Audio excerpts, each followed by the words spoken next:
The shopping cart may be the only vehicle in America that can carry a toddler, a watermelon, 6 boxes of cereal, and has one wheel that refuses to cooperate with the other 3. Americans have a love-hate relationship with it now, but when it first appeared, it was all hate. Men thought pushing one made them look weak. Women thought it looked like a baby carriage. And the inventor of this rolling metal contraption was left standing in his grocery store, watching customers walk right past a sales tactic that would eventually change how the entire world shopped.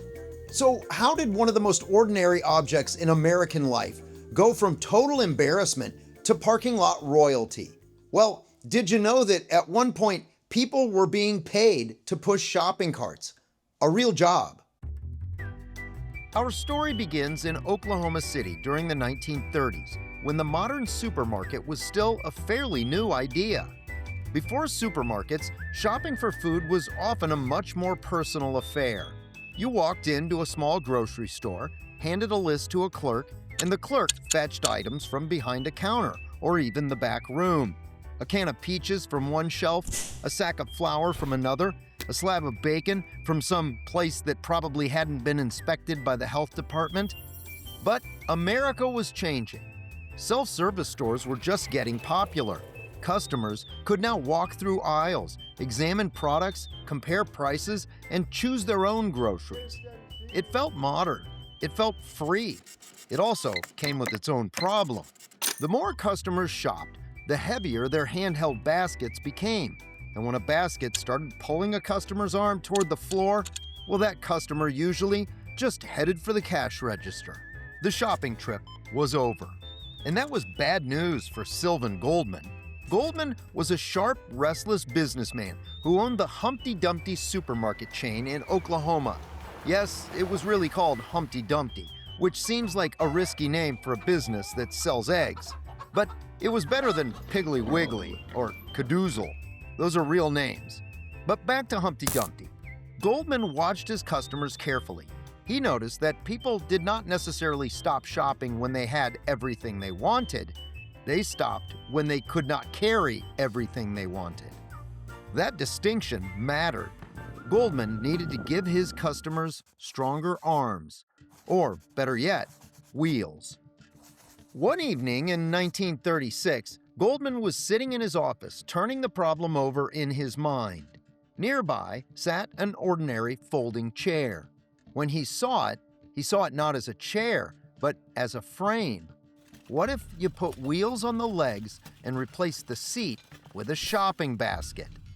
In fact, it could be 2 shopping baskets, one above the other. Goldman worked with Fred Young, a mechanic employed by his company, to turn the idea into something real. The result was a tubular metal frame, 4 wheels, and 2 removable wire baskets.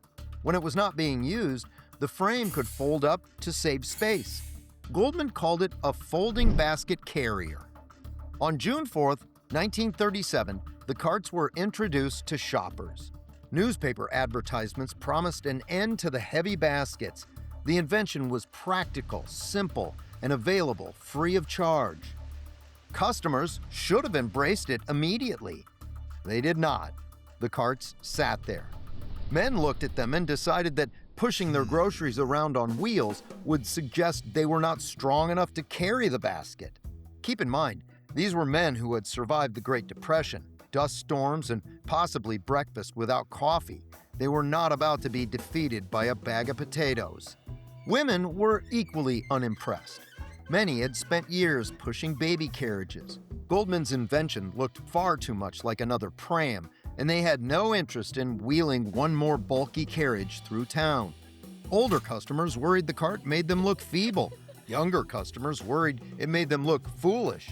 The invention worked perfectly if it were not for human pride. That's the kind of American curiosity we love around here. Don't go anywhere just yet, because an American businessman is about to do what entrepreneurs do best: refuse to give up. Sometimes the hardest part of inventing something is not making it work, it's convincing people it works. And in this case, that it doesn't make you look dumb. Now at this point, Goldman could have abandoned his idea. But the potential was so big, more groceries through his checkout lines. So he came up with another great idea. He decided to use a little show business. He hired attractive men and women of different ages to walk through his stores pushing the carts. They were not really shopping, they were performing. They strolled confidently through the aisles, placing groceries into the baskets as though every sophisticated person in America already discovered the shopping cart. He made it look like not using a cart was uncool. And Goldman also stationed a friendly employee near the entrance to encourage real customers to try one out. And something remarkable happened. His shoppers saw fancy people using the carts and began to reconsider. Maybe pushing one of these was not a sign of weakness. Maybe it was modern, confident, and maybe that basket had room for a pie. You certainly looked like you could afford more. Soon the shopping carts were rolling through the aisles. Customers could shop longer, carry more, and buy more. Store owners across the country took notice. The invention that had been rejected as embarrassing became so popular that by the early 1940s, demand for new carts reportedly stretched years into the future. But hang on, because the best part of this story is still coming. Goldman's cart had solved one problem, but it had created another.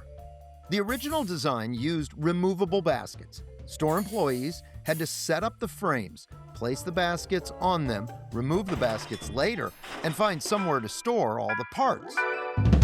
Then in 1946, a Kansas City inventor named Orla Watson came up with a better idea. What if shopping carts fit together like paper cups?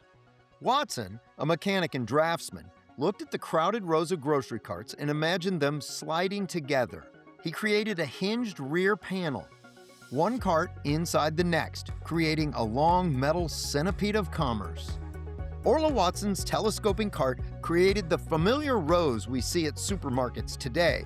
Of course, when two inventors are working on similar ideas, the next great American invention is often a lawsuit. Goldman and Watson became involved in a patent dispute over the nesting design.